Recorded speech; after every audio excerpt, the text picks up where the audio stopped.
Story 1. The Elevator That Never Closed, Chicago, Illinois. I always thought the weirdest thing about working nights was the silence, but I was wrong. The scariest thing is when something breaks that silence, something that shouldn't be there.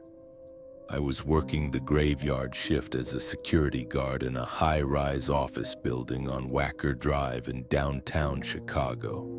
This was back in 2019. The place had 38 floors, mostly law firms and insurance companies, all dead quiet after 7 p.m.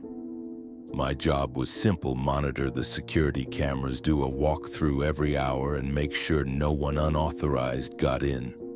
I liked the job, especially the peace. But one night around 2:12 a.m., something went wrong. I was doing my usual check of the 30th floor. The lights were dimmed to energy-saving mode, humming softly. I walked past the glass conference rooms, each one empty as always, until I heard the ding of the elevator arriving. Odd, because I hadn't called it. I turned, and there it was, elevator 3 doors wide open, no one inside. I figured it was a glitch. I stepped in, hit the lobby button. Nothing happened. I hit the close doors button, still nothing. That's when the elevator screen flickered. Instead of numbers or floors, it just glitched symbols and random lines. I stepped out quickly. As I backed away, the lights above flickered and the elevator let out this low, dragging hum like it was trying to breathe. The doors didn't close. They just stood there like an open mouth. I reported it to my supervisor via radio, but he told me to just mark it down and avoid that unit. So I moved on. But when I passed the break room window 5 minutes later, I saw the elevator on the security screen, moving, on its own, floor to floor. No one was calling it. I rewound the footage. From the moment I left it on 30, the doors finally closed after exactly 3 minutes and 33 seconds. Then it stopped at floor 25, opened, stayed, then went to 19, opened, same pattern. No one inside, no one waiting. No motion sensors tripped. But here's where it gets worse. When I paused the video feed on floor 13, yeah, the building had one, I saw someone standing there. A woman, not moving, not blinking, pale as hell. Her face was wrong, like someone had painted it on glass and smudged it.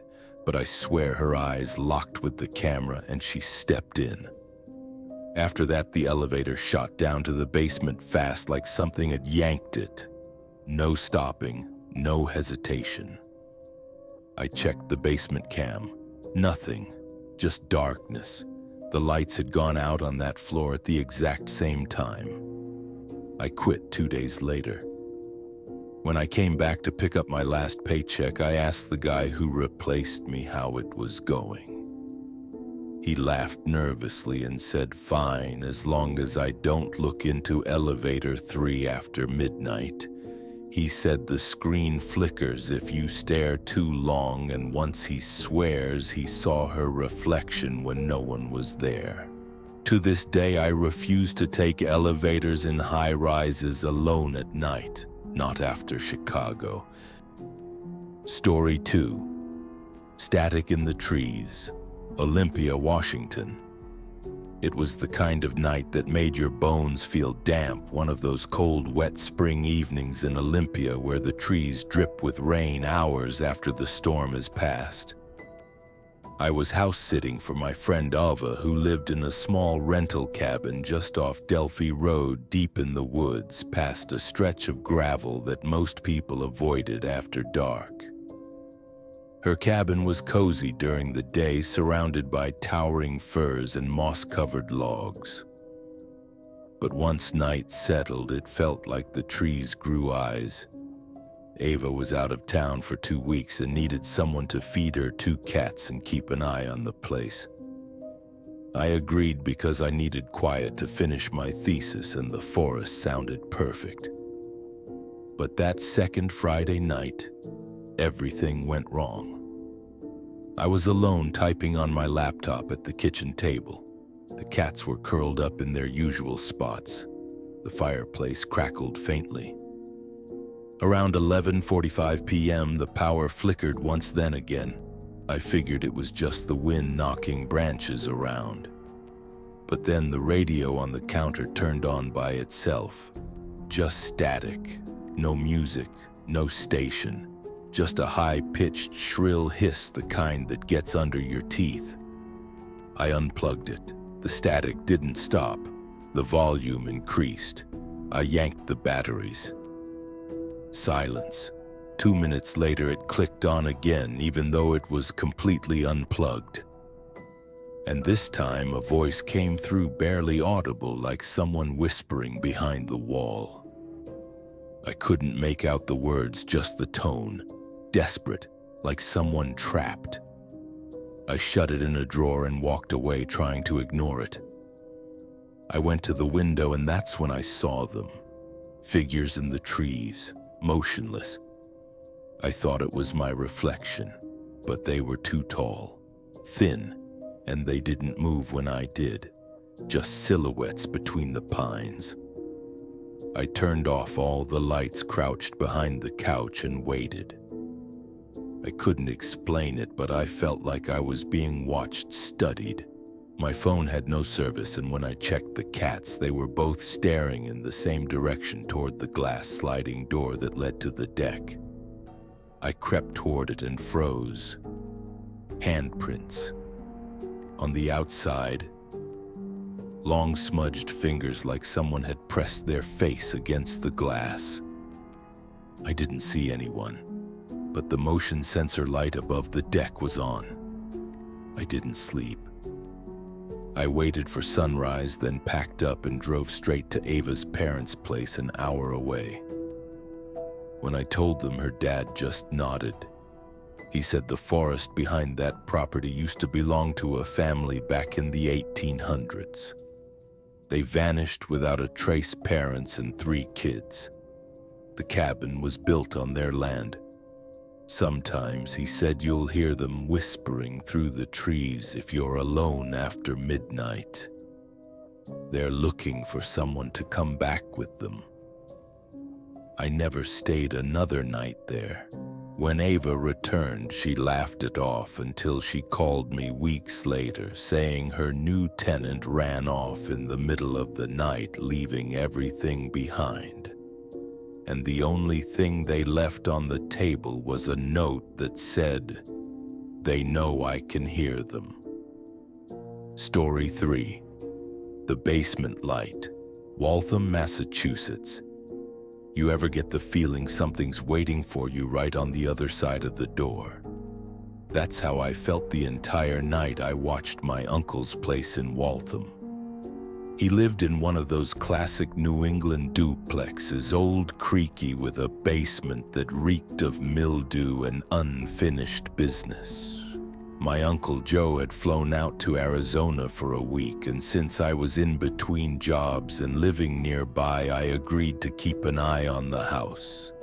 It was a Thursday night, the kind that sits too quiet, no wind, no cars, just this heavy silence that makes your ears ring. I had just made a grilled cheese, put on a documentary, and was settling in when I noticed it. The basement light was on. I hadn't touched the basement. I figured Joe forgot to turn it off before leaving. No big deal. I opened the door, flipped the switch off, and closed it. 30 minutes later, I passed by the hallway again, and the light was back on. I stared at it for a good minute before opening the door again. The switch was in the off position, but the light stayed on. I flicked it a few times. Nothing. I chalked it up to a wiring issue. As I turned to go upstairs, I heard footsteps below. Not like a pipe settling or a mouse skittering, no. These were slow, deliberate steps, like someone descending a few stairs, pausing, then taking one more. I froze. The basement was unfinished, just a dirt floor and old shelves of tools. I grabbed the nearest thing I could use as a weapon, a fireplace poker, and stepped cautiously down. I called out, "Hello, Joe's not home." No answer. The air was thick, like breathing through a damp towel, and cold. Way colder than the rest of the house. I stepped onto the last stair, peering into the shadows. That's when the light suddenly cut out. Total darkness. And something whispered right next to my ear, "I see you." I bolted, slammed the door, locked it, and spent the next hour with every light in the house on. I was going to leave, but I didn't want to be the guy who let some squatter or whatever take over my uncle's place. So I waited, and around 2:30 a.m. it started again. The light came back on. I stood at the top of the stairs, shaking, and yelled, "I don't care who you are, I'm calling the police." Then the power went out across the whole house, not the street, just the house. Silence. Then a dragging sound like something heavy being pulled across the floorboards started below. But here's the part that still messes me up. It wasn't from the basement. It was coming from the ceiling. Like something was crawling in the attic, dragging its limbs slowly over the wooden beams directly above me. I ran outside and called the cops. They found no one. But here's what they did find: a crude hole in the attic wall that led into the crawl space. And inside that crawl space, scratch marks, long grooves in the wood, and a pile of old yellowed clothing, including a dress from the 1920s. My uncle swore no one had been in there since he bought the place. When I asked the neighbors, one of them, a retired woman who'd lived there since the 60s, said a girl had vanished from that house decades ago. No one ever found her. But after midnight, people walking by still saw her silhouette in the attic window waiting. I never went back. My uncle moved out 6 months later after waking up one night to find the attic door open and the same dress folded neatly at the foot of his bed.